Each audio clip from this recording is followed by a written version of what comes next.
Hello guys, so today we got our first babies out of the lovebirds nest. I'm gonna show you, and today the very first time we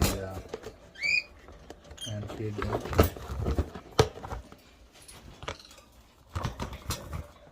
So you can see right here, we just hand feed them today, and we still have two more, but we are not gonna take them out yet.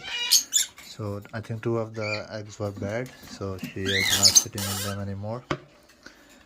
And yep, this is our very first breed in our home, and we have very big setup. We have one more pair of lovebirds already laying eggs here, and we have a Indian ringneck in this cage. They are in the box already, so